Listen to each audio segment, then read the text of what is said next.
অনুভূতি তো day by day ভালো হচ্ছে। পরশুদিন ছিল একরকম অনুভূতি, গতকালকে ছিল একরকম। আজকে যখন আমাদের একটা গ্রুপ আছে ইন্টারনাল, ওখানে যখন আসলো স্ক্রিনশট আসলো যে সোল্ড আউট ইভেন ভিআইপি, তখন অনুভূতিটা ডেফিনেটলি ভালো হওয়ার কথা। কারণ আমরা সবাই ছবি বানাই তো দর্শকের জন্য, তো দর্শকরা যখন বেশি বেশি দেখবেন তখন তো ভালোই লাগে। যখন অন্যদের দেখি সবাই বলে সোল্ড আউট এইটা ওইটা, যদিও আমি ওই টিপিক্যাল ওই জায়গায় আমি মানে সোল্ড আউট হয়েছে, এটা তো দেওয়ার কিছু নাই, এটা তো মানুষ দেখবেই, দেখার জন্য তো ছবি। তো অনুভূতি ভালো। দেখেন আমার ছবিটা না একটু স্লো যাবে, আমি তো ওইভাবে প্রমোশনও ওইভাবে করি নাই। তো আমার ছবিটা মনে হয়েছিল যে অনেক হাইপের ছবির মাঝখানে তো আমার ছবিটা, তো আমার ছবিটা হলো মানুষ দেখে ওরা বলবে যে ছবিটা ভালো। আমার শুধু মাল্টিপ্লেক্স সবকিছু মার্ডার মিস্ট্রি থ্রিলার। কিন্তু আমি এইটুকুই বললাম, বাকিটা আপনাকে দেখে করতে হবে।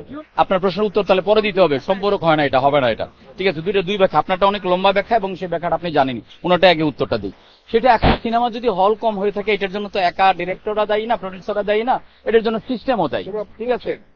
তো এখন আমি সেটা কি করবো, এটার জন্য তো এইটা রেসপন্সিবিলিটি তো আমি নিতে পারবো না। এজ এ ফিল্ম মেকার আমি তো এটা ছাড়া অন্য কিছু শিখি নাই, আমি তো এটাই বানাবো। এখন আমার হয় সিনেমা বানানো বন্ধ করে দিতে হবে, অথবা সিনেমা বানানোর পরে আমাকে সিনেমা রিলিজ দিতে হবে না। এটা কারণ একসাথে এতগুলো সিনেমা কি আসছে, যারা এখানে টাকা ইনভেস্ট করছে, যে পরিচালক বা প্রডিউসার এখানে ইনভেস্ট করছেন, তোমরা ছবি রিলিজ দিবেন না। এখন কতগুলো সংখ্যা হচ্ছে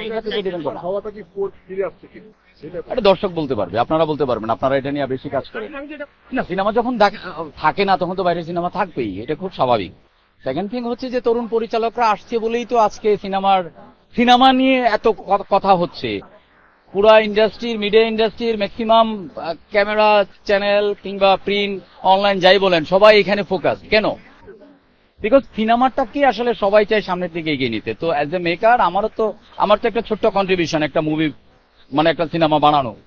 সো অন্যদের মতো আমিও চাই যে এই জায়গাটা যাতে আরো ডেভেলপ হয়, ইন্ডাস্ট্রিটা যাতে আরো ডেভেলপ হয়। কারণ এখানে তো এটা তো একটা ইন্ডাস্ট্রি, এখানে অনেকগুলো মানুষ জড়িত, মানুষের ইমোশন জড়িত, বিজনেস জড়িত।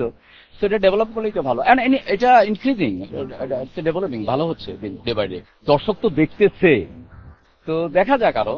এটা তো আর মানে একটা কথা আছে না, একটা কথা ভাইরাল হয়েছিল না, চিল্লে এত মার্কেট মন যাবো না। তো এখন জিনিসটা হলো কন্টেন্টের জোরেই যাবে। মানুষ তো দিন শেষে সবকিছুর পরে গল্পই দেখতে চায়, গল্পের সাথেই সম্পর্ক তৈরি করতে চায়, একটা জার্নির মধ্যে দিয়ে যেতে চায়। কারণ একটা সিনেমা দিয়ে তো আর আপনার কিছু না, ইটস এ ভেরি, সিনেমা তো একটা ইমোশনাল প্রোডাক্ট, এটা তো রেশনাল কিছু না যে চাল না থাকলে আপনার চলবে না, কিন্তু সিনেমা না দেখলে আপনার চলবে। তাহলে সিনেমাটা কেন দেখেন? আপনি বিনোদনের জন্য দেখেন। সিনেমাটা যদি বিনোদন দিতে পারে তাহলে তো আর টেনশন নাই। তো এটা দর্শকই বলে দেবে। দর্শকের উদ্দেশ্য বার্তা তো এইটাই যে সব ছবির সাথে চক্করও দেখেন, চক্করের পরে অন্য ছবি দেখবেন এটা না, সব ছবির সাথে চক্করও দেখেন, আশা করি ঠকবেন না। এবং যারা দেখতেছে তাদের মুখের যে বাণী যে তারা ঠকছেন না। Thank you so much.